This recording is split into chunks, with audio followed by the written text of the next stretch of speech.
So the moves, the early returns on all the moves that Racing made are good. Uh, I You think mean we were panicking for nothing? yeah, I think we might have been paying for nothing.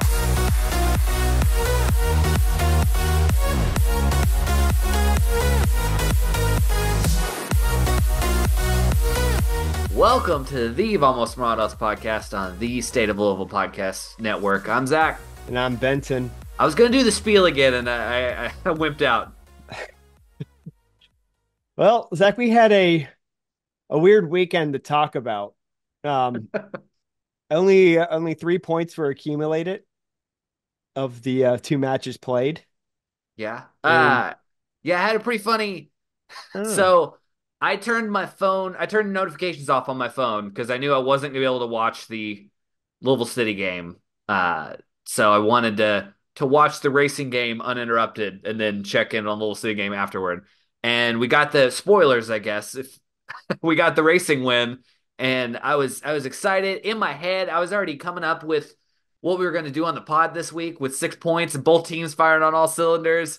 And I turned my phone on. I was like, "Oh, that was not the score I thought I was going to see on the Louisville City game." yeah, not what I would have guessed at all.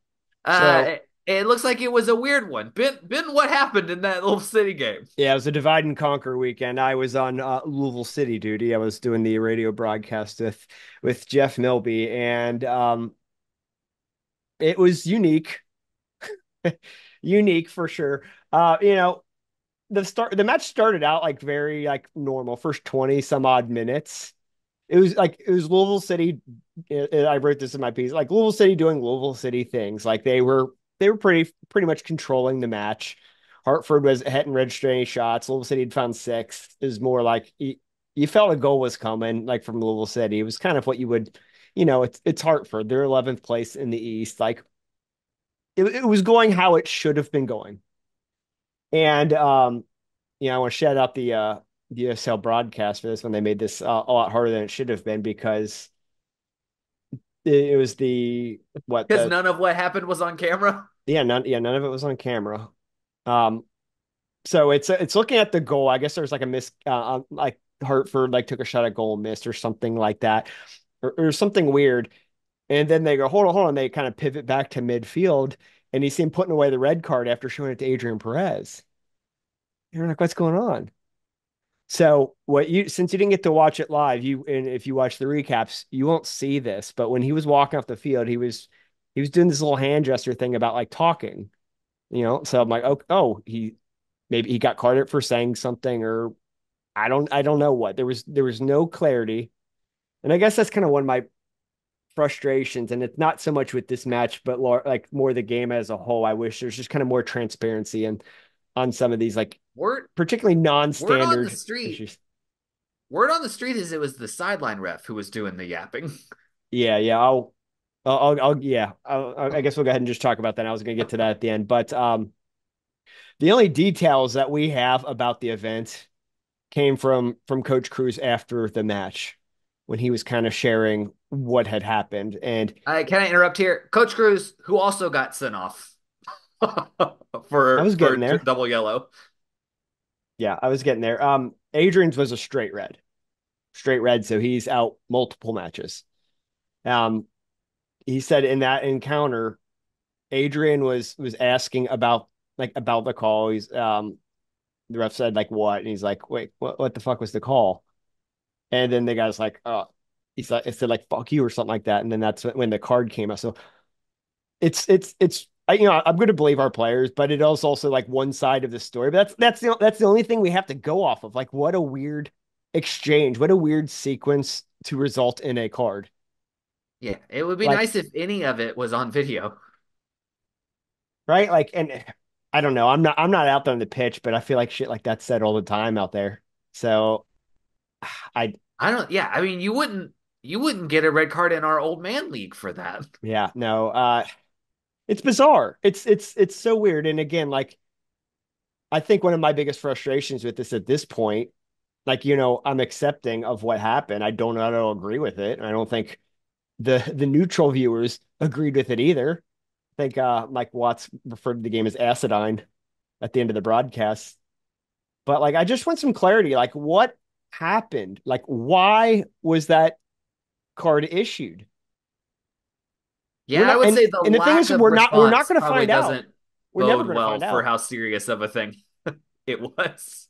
I feel like if he had said something really bad, we would have heard about it Oh yeah, by now. Like they would have clarified what the card was for. yeah. He was clearly confused. So I mean, he's Adrian's been around for a while. Like he knows what you can and can't do. So I think he would have a pretty good sense of like, oh, I fucked up. Like I deserve this card. But you could see the look of shock on him. So all of a sudden now, Wait, I have a question because I didn't see this. Did the sideline ref give him a red card, or did the center, or did the I believe it was the center? center ref again. Like Okay, you're kind of catching towards the end of the actual like sequence I was gonna itself. say I was not aware that sideline judges could give cards. Yeah. So it's again, like I think some level of transparency, even if it's after the fact. Like I know it's you can't really do it in the moment with the USL setup, but like just help us understand what happened. So I would anyway, like to know why our player is suspended. Get with yeah, details. Yeah, I think yeah, I think the more straight red detail, the card. better on So that. he just got back from injury. Now he's gonna, he's off the team sheet for a few games. It sucks. Um, all of a sudden now they're man down, and even as you're talented as Louisville City, like that's such an uphill battle. They Still got did, the lead though. they did score, following that sequence within that following 10 minutes, which was great, and then they closed out the half still in the lead. But Hartford figured out halftime, they equalized it, and later went on to score again. And I don't know how much it's worth going in these performances or whatnot because the guys were doing what they could. You could see the momentum swing and the in like the any sort of like XG charting or some of the other kind of visuals you see that trend over the match. Like I mean, the game just really kind of Hartford got confident. They were able to kind of push into Louisville City's half before, and there was a lot of defense on Louisville City's part, and they were trying to play offense, but again, you're down, man. Like what are you gonna do? And yeah, so you already mentioned Coach Cruz got sent off. He got his yellow card before Adrian was sent off. Um, and And Hartford's coach also got a yellow card. Just that I don't I was we were talking before the show. I don't recall ever seeing four non-contact cards in a single game before. yeah, this guy was card happy. But so again, this was another one where it kind of cut to it afterwards. The broadcasters were kind of going on something. They go, hold on, and then they go to the middle and they show Danny a red. And what Coach Cruz was saying after the match was essentially is that he literally wasn't even talking to the referee when this happened, which makes it even more bizarre. Um, Aiden McFadden made a play. He was clapping. You see Danny do a lean forward clap thing and cheering him on like good play and or something to that effect. Like it was really like there was nothing offensive or nothing. Like there's no sort of infraction there. Provided what he said was accurate, and he gets shown a card. So yeah, he has a he was pretty much in disbelief as well and pretty off put. The if we're going to put on our tinfoil hat, a Is the couple. center ref actually hard of hearing? Are we being mean to someone with a I don't give a shit. with a problem? He shouldn't be in that position if he is. Like, sorry about your luck, buddy.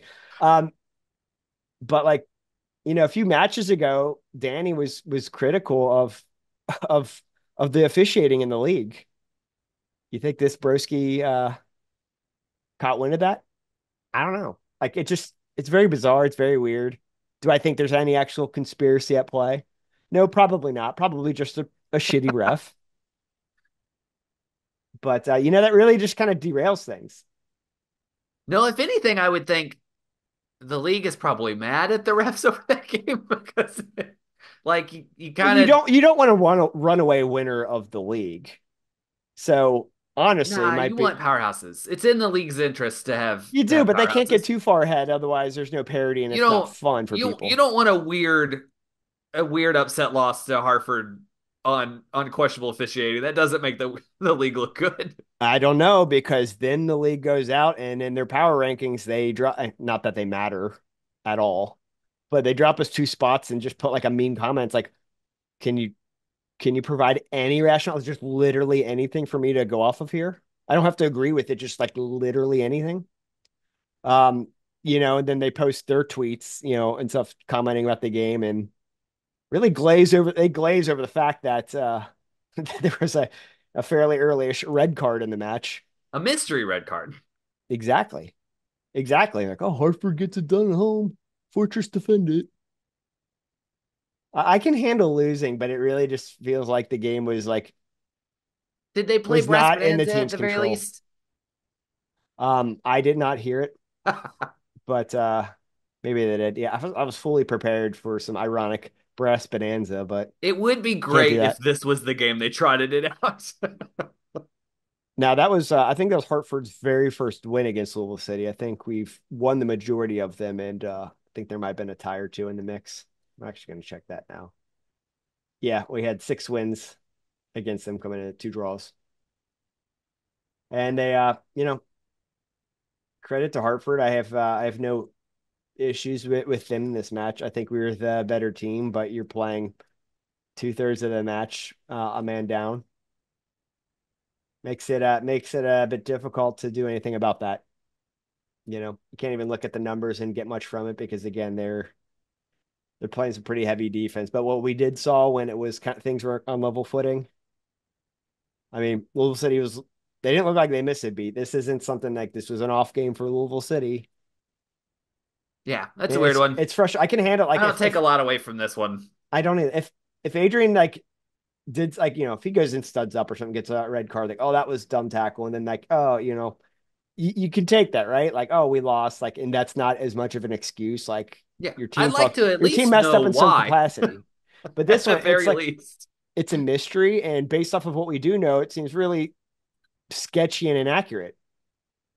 It's um it's terrible.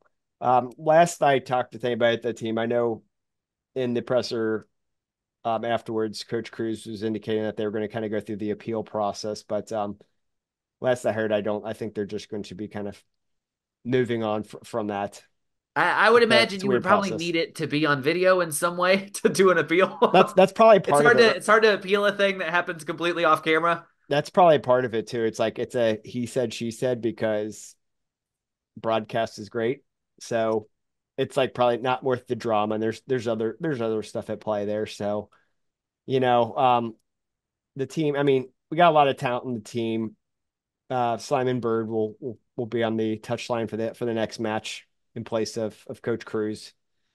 I'm sure he's going to get they're a well-oiled machine at this point. Like you could put the triumvirate in there and they'd be just fine. Like they have a thing going. Like and so missing Coach Cruz isn't the biggest thing for the next match. It's a little annoying to miss Adrian though, who's just coming back from injury. It would have been nice for him to get some What more is playing the time. At least had the option. what is the suspension for a red? The double yellow is just one game for straight red. It's 3. I was thinking three. Three was the one that was coming to mind, but I Yeah, wanted to double check. I'm pretty sure you're making me second my guess myself. But yeah, it's multiple matches is the point. Um, so that was the night in Hartford. A weird follow up to that awesome streak that Louisville City had. And it sucks that it happened, but I'm glad it wasn't some sort of fall from performance I kind of felt or like anything we like. were too confident coming out of that stretch. Not the team, me and you personally. I think we were too confident that the hard part of the season was over and they No, were just gonna fail. we should be confident. It's a bunch of trash in front of us. There's a few matches in there worthwhile, but like it's a bunch of trash. Hartford's one of them. But things happen. That's why these games are played. I love heel bitten. They're garbage. I'll go to Miami and I'll tell all 8 fans that their team's trash, and they'll agree. But hey, get this though. We might be without Adrian Perez, but Manny Perez back in the mix. Lose a Perez, gain a Perez. Yeah. The rich get richer, right? So uh Manny was, we sent him off overseas, made some money. He gets his European opportunity. Unfortunately, that was kind of derailed, pretty much instantly injured there. I think he's there, what, a month? Gets Brutal. takes an injury and was really just basically out of the mix ever since. I think it was a longer recovery. So he was able to get out of his contract over there. Saw what we were doing. We're like, hey, you know what? We can squeeze one more guy here if you want Yeah, to come sure, back. why not? So welcome back to Knicks. It'll be interesting to kind of see what's going to happen there. I don't know about like Yeah, I'm you pretty can sure only he's play so many outside backs at the same time. We are, yeah. we are absolutely stacked there now. The depth is nice, whether it's an injury or somebody not playing up to standards. You have more options now, particularly kind of later in the season. I think he's good to go health wise. Obviously, I wonder how like Rusty is in terms of like playing in competitive matches. However, you got to think of his legs, I guess, would be relatively fresher, kind of heading into this like later portion of One the way to look season at it. where things are accumulating for a lot of guys.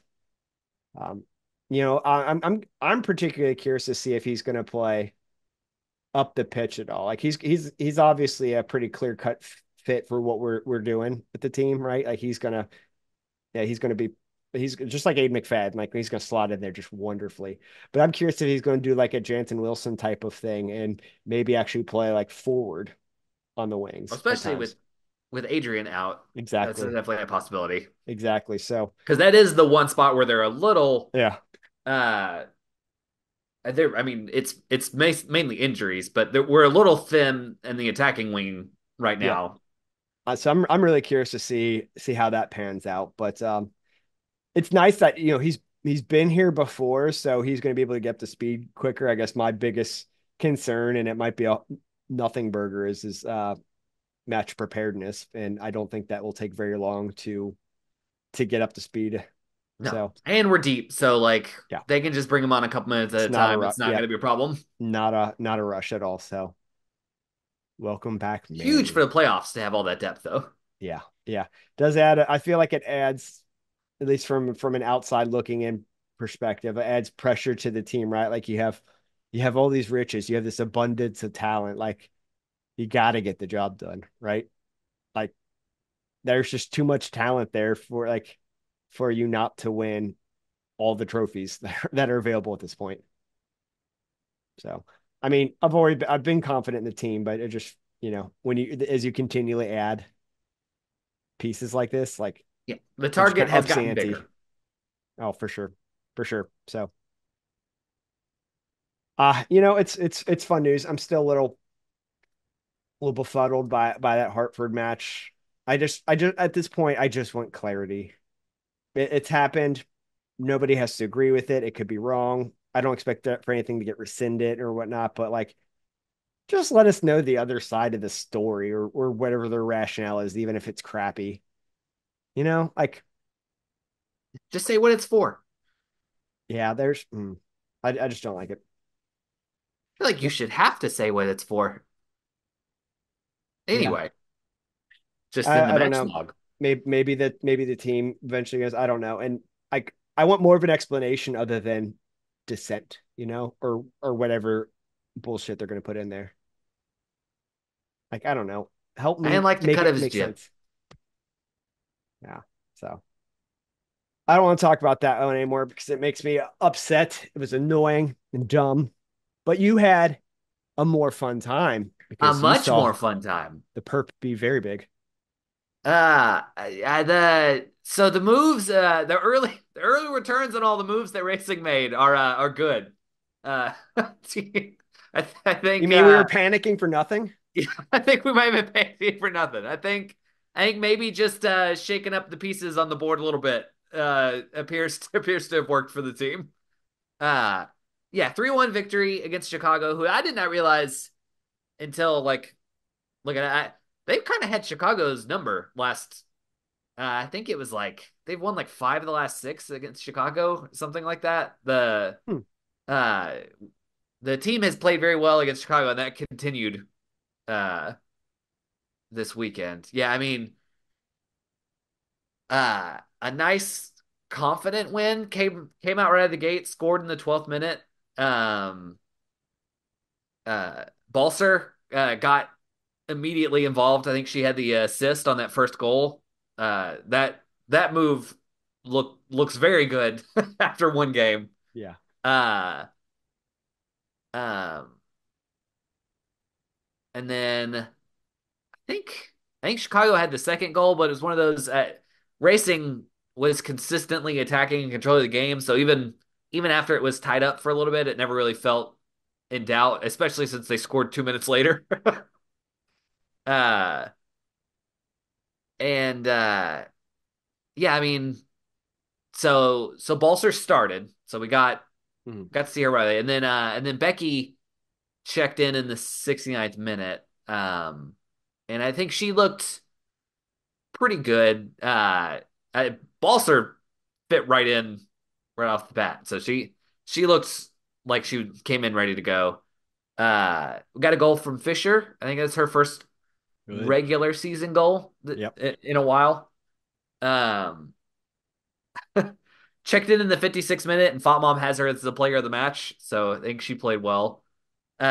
I do think just with some of the moves they've made, um, Fisher is a lot freer to just attack and not have as many other responsibilities, and I think that works well for her. I think that fits her strengths well. I think when because she's been kind of hot and cold uh, since she got to racing, and I think a big part of that um, is she's very good in the attack, but kind of struggles in the possession game. So I think the role they've had her in lately it has been really good for her. But yeah, just a good, confident win. They uh, unlike in past games this season, they got a lead. Uh, well, they let the team come back and tie it up, but they responded and still got the win, which is not what we've seen the team do Right. for the rest of the season. The uh, the group of people behind me that it was their first game coming to were all saying that they definitely need to come back, which There you go. is what we need more of. That's what the wins do. That's what the wins Yeah. do. That's how you get more people to the games. Yeah, absolutely. That's awesome that there were some first timers there. Momentum was not on the team's side. It was a good game to be a first timer at because yeah, they somebody was like, I looked it up and they were kind of low on the table, but they look really good. So I guess they didn't see all the shakeups and whatnot. That would have made it, interesting if somebody was tracking enough to know that there were like a lot of moves that would have made a more interesting match to check out. Excuse me, if you weren't a regular attendee. I was curious on what the crowd may look like with these factors. I didn't think it moved the needle very much, but It I didn't felt want to like rule it a out. dead average racing game. I think it was like mid 6,000s, which is right around their average for the season. Yeah.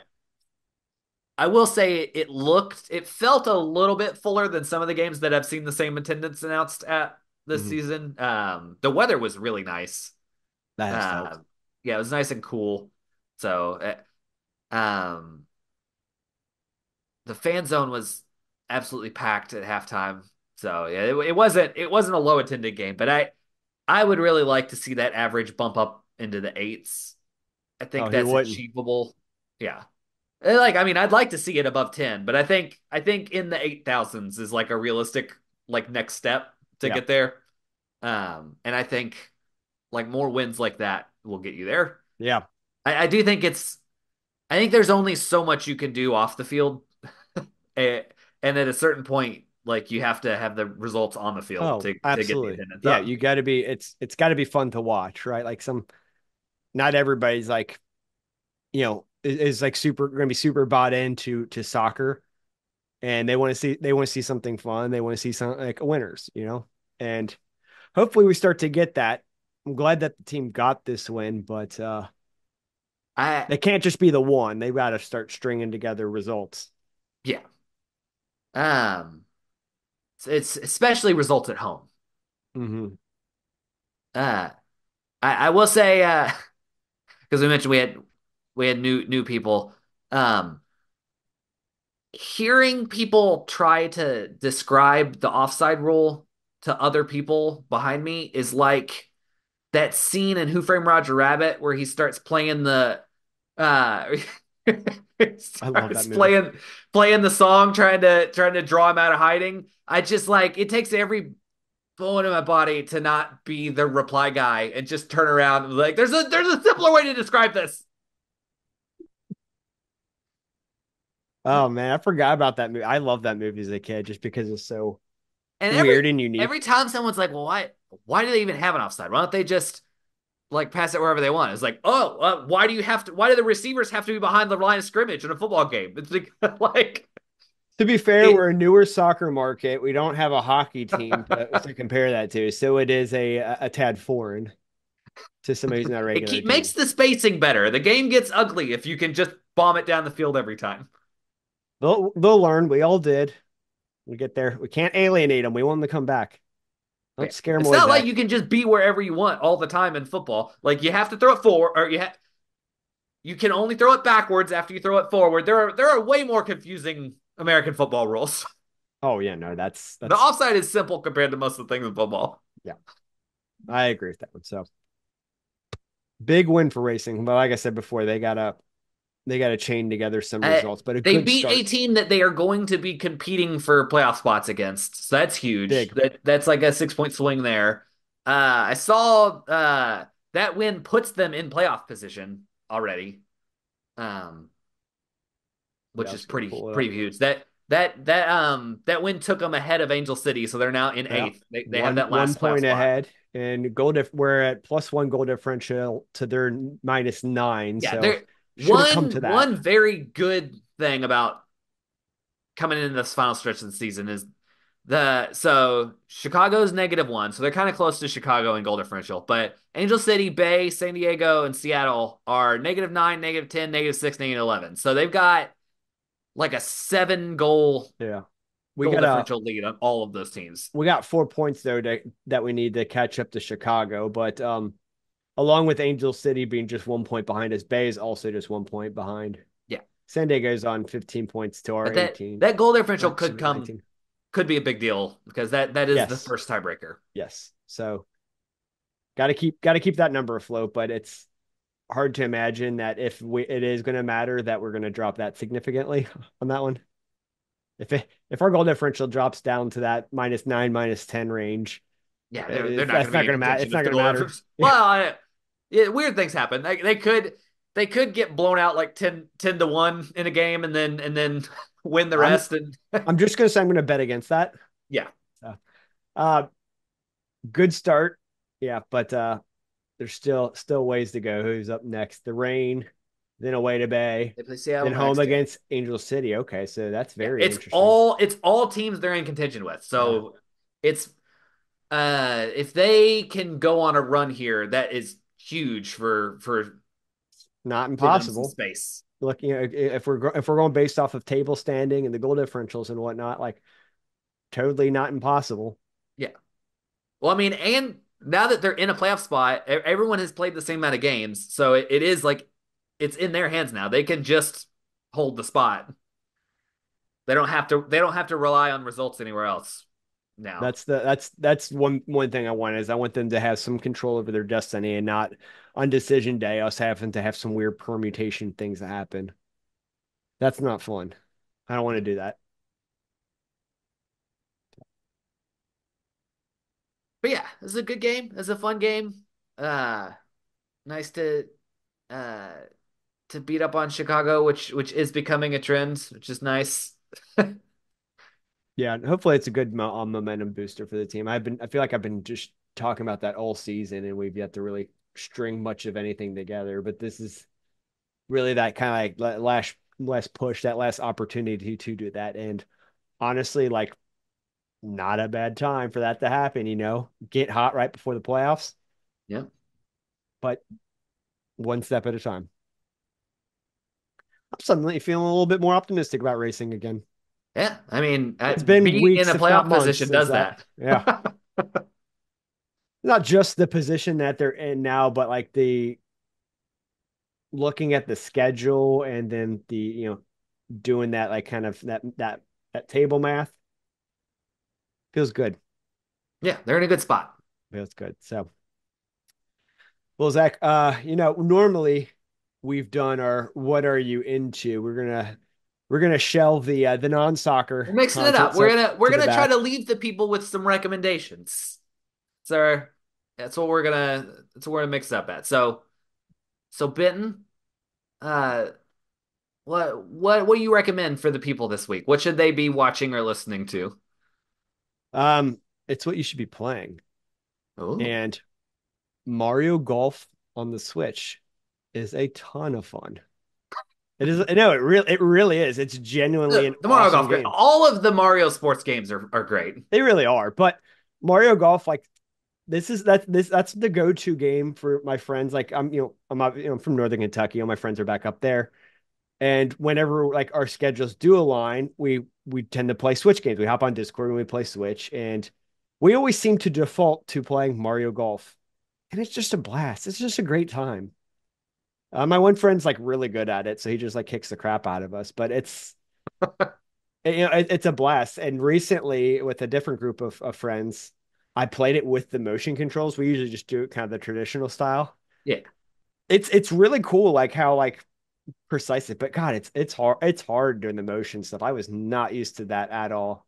yeah. The Mario Golf on the Wii had pretty good motion controls. Yeah, they I did a haven't played I haven't played the Switch one with motion controls, but Yeah, they did a really good job with that. We generally play like kind of the traditional mode, but there are other fun modes that you can do. There's like one where you like run after your ball after you hit it, and you can like attack the other players and whatnot. There's this sort of like battle rush mode where you're like trying to quickly like hit the balls into these like different holes, and whoever gets three first wins. And after somebody makes it into one, that hole disappears. So if you're all going after the same one, like but there's multiple, so you don't always have to go for the same one. So that was kind of fun. And then there's also Top Golf ish sort of. I say ish because like after you hit like a part of one of the rings, it disappears and it kind of resets. I don't know. Wish that one was a little bit more just traditional top golf oh style. boy, I'm sure there's a lot of legal issues here, but if we could just play Mario Golf at Top Golf, that would be the best. Nintendo and Top Golf, that Yeah, I handshake. want I to don't know. see a They got Nintendo it done Top with Golf Angry partnership. Birds. I mean, they got angry. Yeah, The Angry I Birds think mode in Top Golf. That's my I go-to. I love like that. no offense to the Angry Birds people, but I think they're probably a little easier to work with than Nintendo. Yeah. Yeah. Nintendo and their copyrights. So anyway, my recommendation to the people is Mario Golf. It's a lot of fun. Play it. Zach, what is your recommendation for the people? I'm gonna add real quick because it was like I think restaurant recommendations count for this. Okay, yeah, Uh, just whatever. Yeah, we didn't no, specify. but I have music this week. I have been Yeah. listening to the most recent Mount Kimby album a bunch. It's The Sunset Violent is the name of it. It's they're like a British. They used to be kind of electronic music. This album it was still in the electronic aisle at the record store, but they've almost fully moved over to like guitar indie rock. uh, the like the previous albums were electronic music with like a little bit of guitar stuff, and then this was guitar music with just a little bit of electronic stuff. But uh, they're kind What of what is the name you of the ever band listen to again? I've never heard of them. Mount Kimby? Mount Kimby. Yeah. I'm a big fan of King Cruel. He's a British musician. And he like for the last couple albums has been on one or two songs on each of the albums. That's sort of how I heard about him. But Hmm. I actually liked this most recent album more than his most recent album. So There you go. uh, it's really good. It was playing in the record store when I went to go buy it from the record store. So So I think since it's I you think it's a hit among the local hipsters. since you bought it from a record store like a Boomer, did you like get it on vinyl? No, I got it on CD because I'm now I'm now a dad and I'm out of money and the CDs are cheaper. CD. I've come full circle. I was like, I'm at the point in my life now where it's like, well, I can spend $35 and have it on vinyl, or I can get the CD for dollars, and I'm at the point where the $20 difference is worthwhile. That's CD. That's funny. There I guess there in your defense, though, I was reading something about like kind of this like revisionist history you're seeing with digital media. I think it was in the context specifically like ebooks and stuff like that. How like you don't like own these things, right? And they Yeah, can I want change to them. own the thing. Yeah, and so like they can't go back and change that physical Well, and copy they have. So I especially do get that part. there's been a lot of stuff just disappear lately. Like I know this came up with PlayStation, like Oh, a bunch of digital movies people had bought just disappeared from their you're accounts. hitting near and dear to my heart, man. Like I'm a big advocate of the Internet Archive, and Yeah. that's what they do. Like, and there's other efforts like this, and they'll find sites that are about to go dark, and they'll back all that shit up. Yeah, I can't imagine you bought a movie on PlayStation that they could just they could just have it not be there anymore. Yeah, I mean, like what? So What yeah, if? that's I'm a big proponent. Well, one, it's good to support people who are making things you like because that will allow them to make more stuff that you like. Uh, and two, it's good to actually have a thing. I am a big fan of like owning music and physical media because I don't like having to be on the internet all the time. So I like to be able to grab uh like a CD or my iPod or my cassette player and go out for a walk and leave my phone at home, but still be able to listen to music. Uh, and I am, yeah, I don't like being reliant on my phone to get my music and my movies and everything. I appreciate that logic. So But yeah, so Sunset Violet by Mount Kimby. Is a the album. It's not super new. I think it came out a couple months ago, but yeah, I've been enjoying it a lot lately. it's new to us. Yeah. So all right, well, hope you guys like the new format, the change up a little bit. I didn't like the little city talk, but I liked the racing talk. Let's And it's do that fine times two because next week. next week we'll have 6 points to talk about. 6 points. That's what I want. That's what I want to hear. So thank you guys so much as always for tuning in. And thank you to the State of Louisville Network. Make sure you check out all their other great offerings. Catch you guys next week. 6 point weekend. Let's go. Vamos Bye Morados. all.